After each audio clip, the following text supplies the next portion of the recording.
Welcome to another episode of the Tour Operator Growth Podcast. Did you know that 70% of guest satisfaction is influenced before the trip even begins? Think about that for a second. Most tour operators believe that the experience starts when the guests show up at the meeting point.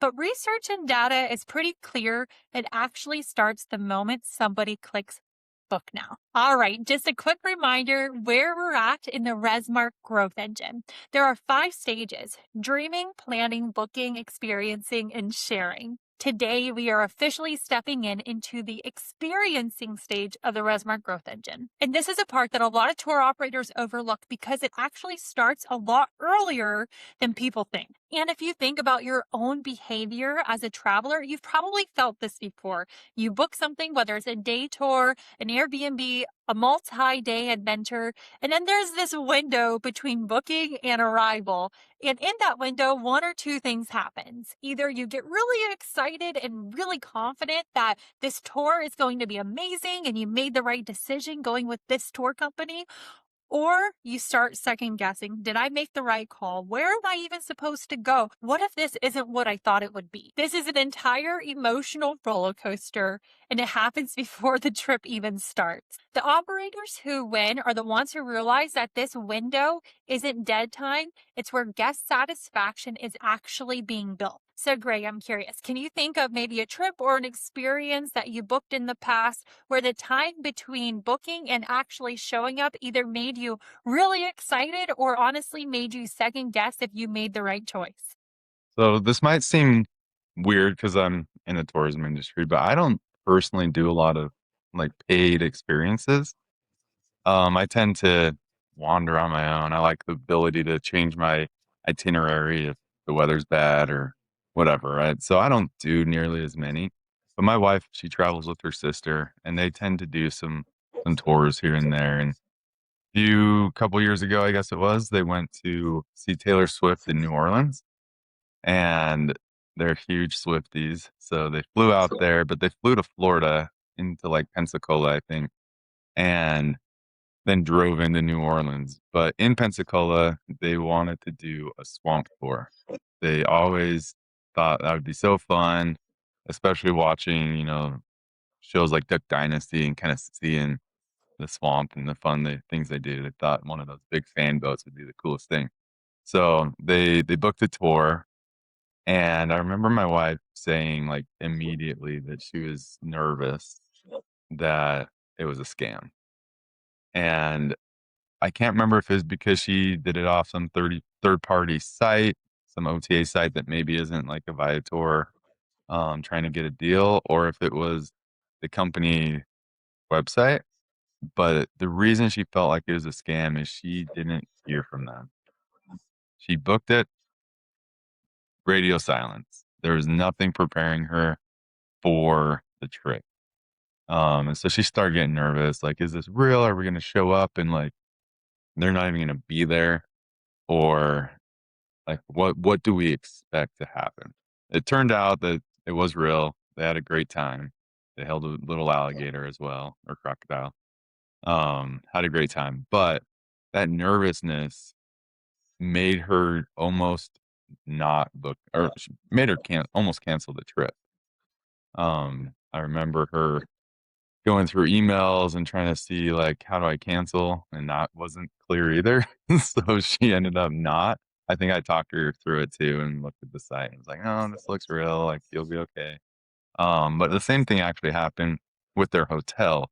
It was either this trip or a trip they did to, um, like Gatlinburg to go see the Titanic, replica.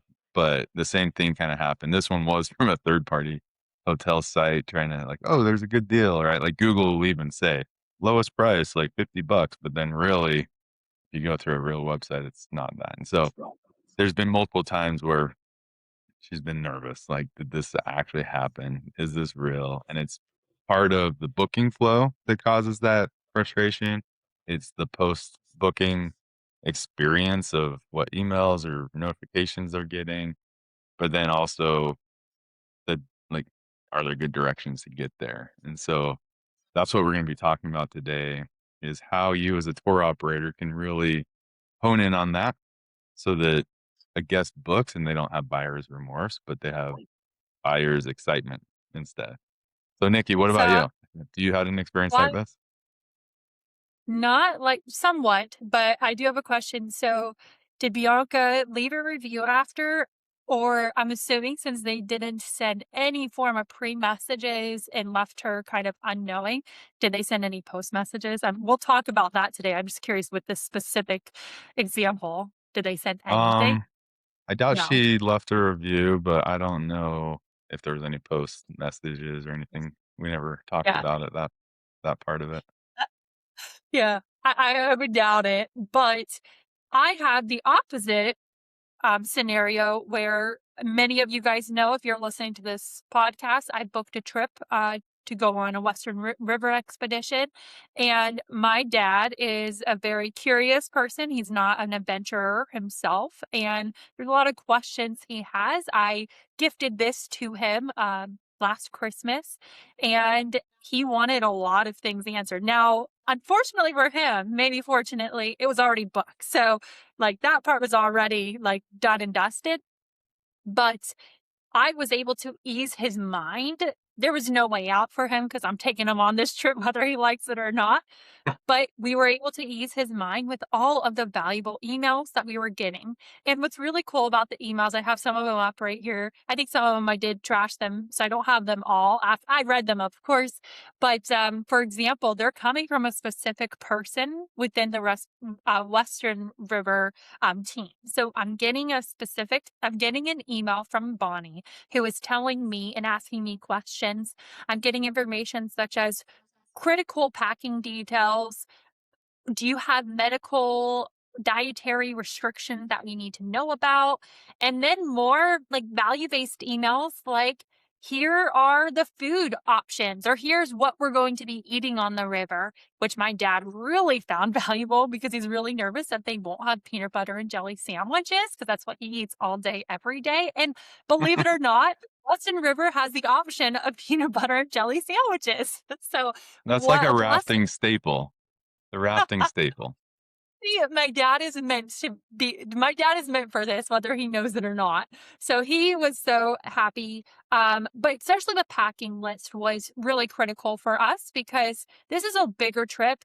I'm flying internationally. I'm meeting my dad. My dad is not a traveler. So what I did actually at Christmas time is I printed out the packing list because sometimes it's just really nice to have it in your hands. You can have a pencil and you can kind of cross things off as you go. So just having that information available to us literally on our kitchen table where we could talk about it together. And then on the opposite side, I booked several trips, day tours in Svalbard. Svalbard is a little island north of Norway. It's actually owned by Norway, but it's underneath the North Pole. And really, the only thing you can do on that island is our tours. So when I booked tours, I was booking like 3 a day every day because the more tours you do in Svalbard, the more you increase the chance of seeing polar bears, seals, those sort of things. So we booked as many as we could. And these are expensive tours, even though they're day tours and they're expensive day tours. But I booked them and I had trust. I wasn't like your wife, Greg. I didn't think it was a scam by all means. But when I booked it, I didn't get an email confirmation that it went through. And I had so many questions. The website for these tour providers, they're not flushed out in any sort of way. Their booking system is not flushed out. And so it was a little underwhelming, to be honest. I'm going to this beautiful, beautiful island. Um, and I have questions that are unanswered. And when I actually reached out and emailed the tour providers, I didn't get like thorough answers back. It was kind of like you have to book tours anyway. So, we don't care if you go with us or our competitor. It was a little weird, but that's how they operate, in Svalbard. If you're a Svalbard operator listening to this, please reach out to me. I would love to talk to you about how you can improve your everything marketing. But that principle kind of I could take that and talk about that with other tour operators in other situations and other, locations. So, um, Yeah, that's kind of my situation, but there's so many more. I've done so many tours and I've had good experiences and bad experiences. And what I can say is those good experiences start from actually from the very beginning in that dreaming phase. But since we're just talking about experiencing today, it absolutely amplifies when you click book now and you get that confirmation email. You get this, you get that, you get your questions answered, everything looks a okay. And it helps lead to that 5-star review and rating fan. So, Greg, I would love for you to touch on some points that tour operators can take from today and make sure that they have these things in place? What's the first thing you can think of? Yeah, the first thing you've mentioned a couple times is the confirmation email, right? I click a book now button, I enter my payment, I expect some sort of receipt, right? And that's with any purchase, I expect a receipt. In our realm, that's an order confirmation. What should be on the order confirmation?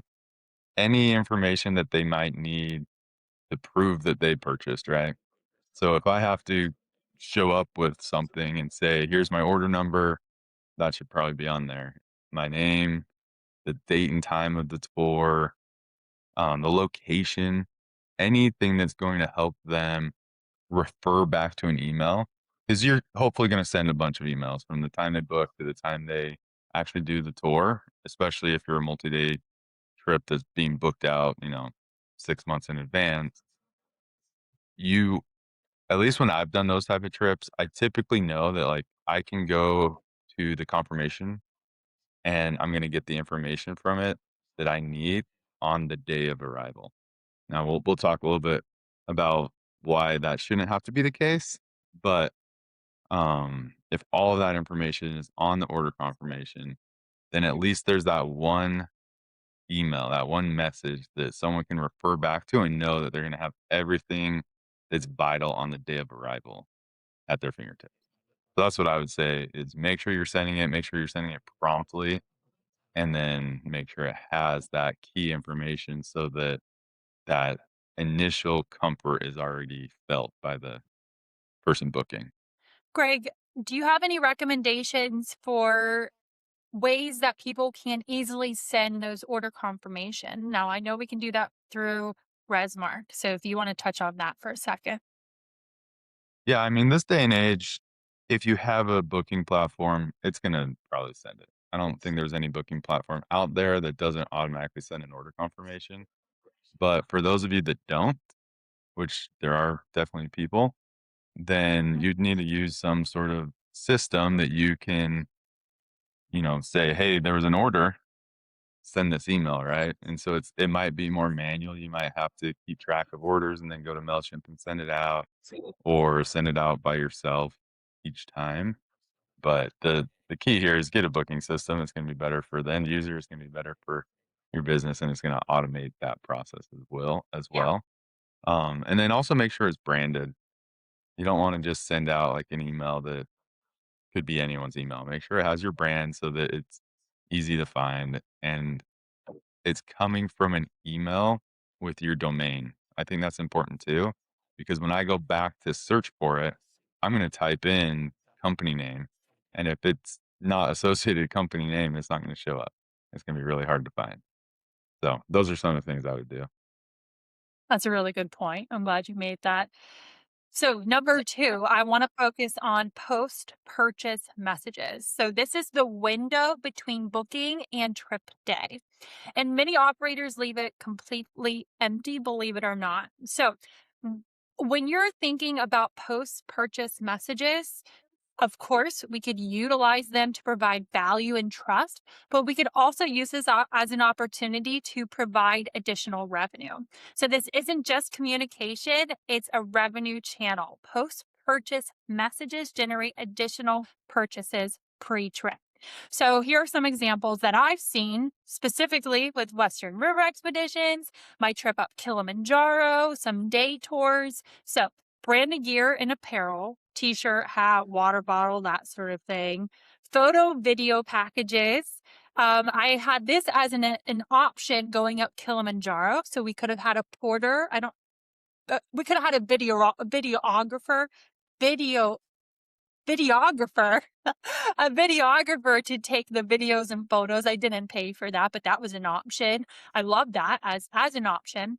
Add on additional excursions. Think sunset cruise, like the night before, brewery, winery stop after, hot spring visit, scenic helicopter flight. Safari companies do this really well because this is where they usually upsell the hot air balloon ride over the Serengeti.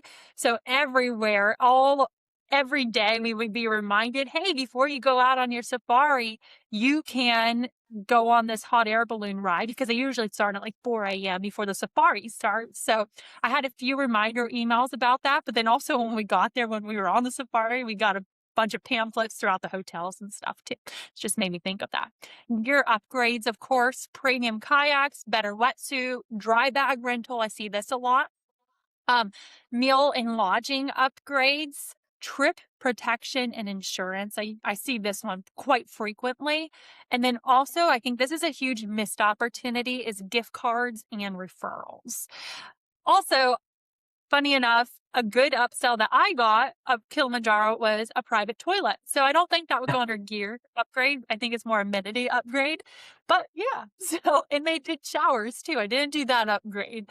But yeah, so think of those post-purchase emails as an additional revenue opportunity and don't think of it as, yeah, they just bought something. I don't want to sell them again and lose them or lose their trust. Like that thing that you're offering to them might add additional value for them. For example, my little private toilet up Kilimanjaro was chef's kiss, I promise. I was very glad to get that email upgrade. All right. So And then there's of one course, one thing there's one thing I would add to this list. We talked about Western River a lot, and they have the packing list, right? And on the packing list, there's a bunch of things that you need for your trip. Well, what a great way to make a little bit of revenue. Either having these things yourself that you can sell them directly, or having affiliate links to other providers that are going to sell that. So an example is like, hey, you need some nice shoes. Here's a link to go buy shoes that we recommend. And now you have an affiliate link, you get a little bit of kickback from that. Or maybe you actually sell the shoes yourself. And that's another way to help them prepare for the trip in a way that they're getting things that you actually know are going to be good. Because what you don't want to do is, hey, buy a poncho, but then they show up with the, $2 poncho from Walmart. In reality, you needed like a nicer one because that's not going to keep you warm at all, right? So you want to make sure their experience is the best. So making sure that you have recommendations to that gear, you might as well make some money off of that as well if you can. also a lot of consumers don't want to think. Like, sometimes money isn't their biggest friction point, it is time to research. So, for example, a wetsuit, if they need to buy a wetsuit because they're going on a, a snorkeling trip or a diving trip with killer whales or something in Tromso, like, they need to be educated and they have the money to do so. So, just give them what you want them to buy. So, that's a great point. All Yeah, you right. can So, even have now like we a package of, hey, here's everything on the packing list, buy them all now, and we'll yep. ship it to you. Yeah. Awesome ideas. I love it. I love it. Additional value. Utilize these post purchase messages to add value. Think insider tips, local restaurant recs, what makes this trip special, automated payment notifications. Now, it's something I thought of that would be a really great thing to do in this additional value.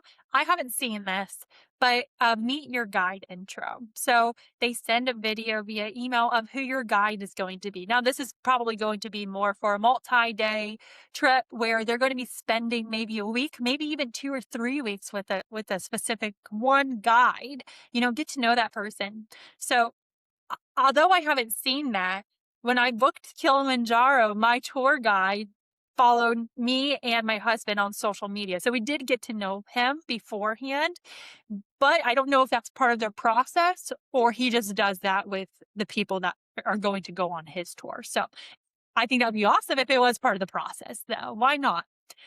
So, the one thing about whether you're adding revenue or value is you want people to feel great about the decision that they made. it is going to dramatically reduce cancellations.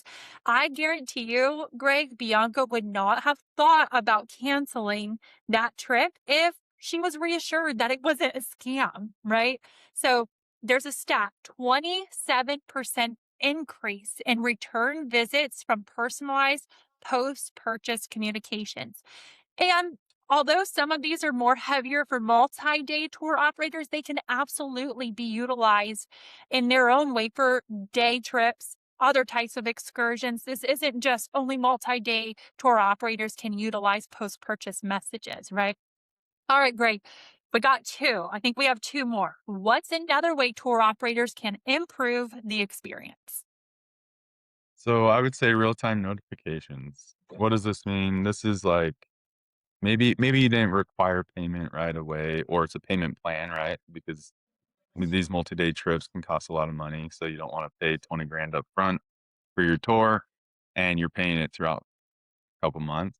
So getting a text message or an email that's like a one-tap pay to make it really convenient, really easy to continue the process of, paying the rest of your trip off. That's gonna go a long way. Time sensitive texts. Like, there's weather changes that happen. That's one of the big, unknowns that people have. And so if there's a change in meeting location, weather changes, water level updates, even road conditions, whatever it might be, having a way to send that out as time sensitive to the people on that tour is going to be super helpful. So usually this is something like SMS because that's going to be the most visible. But if you don't have that ability, then sending an email that's still time sensitive is going to be beneficial, right? Like, oh crap, there's, road construction. They're going to shut down this part of Main Street. We recommend a new route. Like sending that to the guest is one, it's gonna make your tour still start on time, hopefully, because 'cause they're not gonna get stuck in traffic and be late. And it's just gonna make them happier to be like, "Oh, I missed all this, construction and got here in a timely manner." Emails with richer content, so itinerary changes, packing updates, those type of things is gonna be beneficial. Um, Other things is, like, just building that relationship of, "Hey, we're ready for you. Here's, you know, something about the tour today that we're excited to see you today. Don't forget to grab your, packing list," or whatever it is. Just something that's friendly. Like, that make sure they're not sterile, make sure they're not just billing automated. We all know it's automated. Like, when I get a text from Jerry, I know it's not Jerry. Like, Well, it's hold coming on. I need to it's fix coming from that. an automated text most of the time.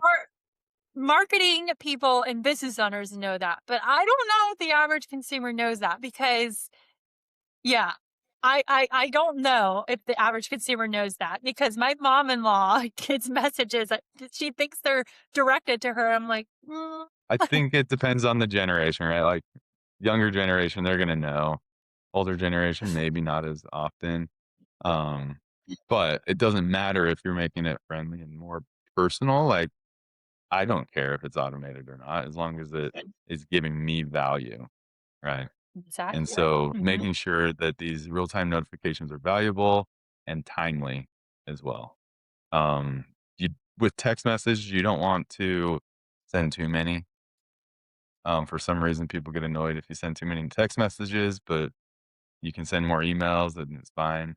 So respect that frequency. Don't do it too often. But if it is something that's time sensitive and you need a lot of updates, then they're going to appreciate it at the end of the day. So In your marketing, you could also request how they would rather receive notification. So, would they rather receive it via email, via SMS, or both, and then just direct it to what they prefer?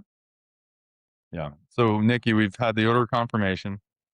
We've now done some post-purchase messages, which really are those lead up messages for these trips that, the buying cycle is longer.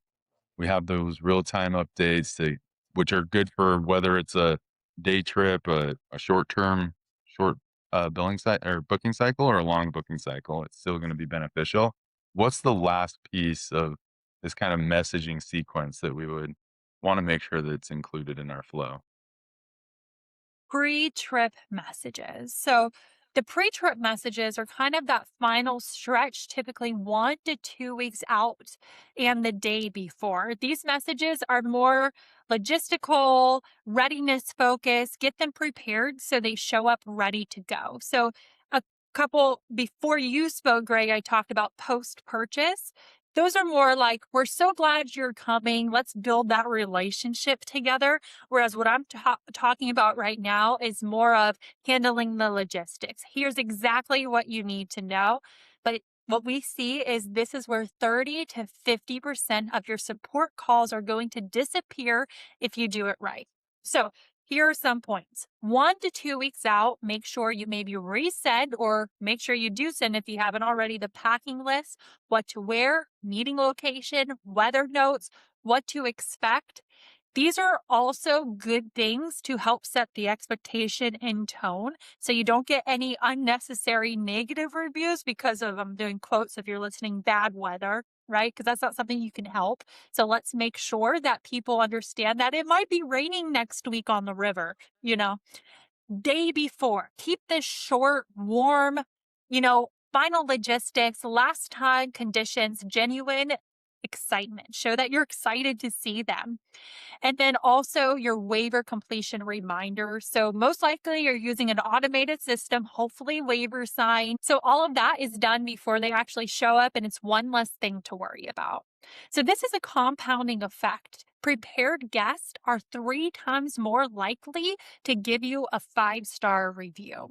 I think something you said there is really important, like sending weather updates. I know we are talking about that with the timely messages too, but when I went on my Grand Canyon rafting trip that I did a few years back, I remember I can't remember if they call it a wetsuit or it's not like a wetsuit of when you're going scuba diving, but there's the really nice rain ponchos that are like pants and jacket. I can't think of the name right now, but they suggest bringing one of those, and they've had a history of people not being very happy, like, "Hey, I spent money on this and I didn't need it," right? And so me, I'm pretty frugal, and so when I was preparing for this, I was like, 1, I can deal with cold water and cold weather. I'm gonna be fine. 2, let me see what the weather's like. So I remember getting some of that information later on of being like, "This is, your trip's looking nice," or whatever it is, and I check the weather a lot to see what things on the packing list do I actually really need? So that would be a good time to be like, "Hey, the weather's looking a little cold. We really suggest these 3 items that you might be considering not bringing because it is gonna benefit your trip," right? And so having that type of personalization is gonna be really helpful. So before we wrap up, I just wanted to really tie this all together with we've talked a lot about multi-day tours, but there's single day tours as well, or not even single day, but the booking cycle is really short. And how does this apply to your business if that's your booking cycle is a day, 2 days, same day? So if it's same day, like obviously they're booking at a counter probably at a kiosk, whatever, they're coming up to you and booking. You're not going to send all these messages, right? You're going to send a confirmation email. They probably don't even need it to refer to where they're going because you're going to tell them what to do next. But those post-purchase messages, I think can still be important. This is a time and maybe people would call this like a post experience. It's after the actual experience, but making sure that you send some emails right after they book, whether it's a day or 2 or the same day, that helps them feel the value to then leave a good review after as well and to share with other people is going to be really important. So you'll just have to kind of figure out your cadence depending on what works for your business, but don't think that, hey, all my bookings come in 2 days before. I don't need to do any of this. There's still room to prepare the guests and still help them really find value in your business that's going to help drive forward. I love that. All right. So whether you're using one, two, or all four of these systems, each one builds confidence, reduces friction, and generates additional revenue for you. The operators getting the best reviews aren't always the ones running the best trips. They're the ones running great trips and making guests feel like they are taken care of weeks, months, days, hours, minutes before the trip starts. But what happens once guests actually shows up? Now, that's still part of the experiencing stage. So, in next week's episode, we are going to break this down. We'll call it part two of the experiencing stage, where we're going to talk about how do you actually amplify the guest experience when they're actually on the tour itself. Thank you so much for listening to another episode of the Tour Operator Growth Podcast. If you haven't already, like, subscribe, follow, share, give me feedback. I would absolutely love it and take it and implement it. Thank you. We'll talk to you next week.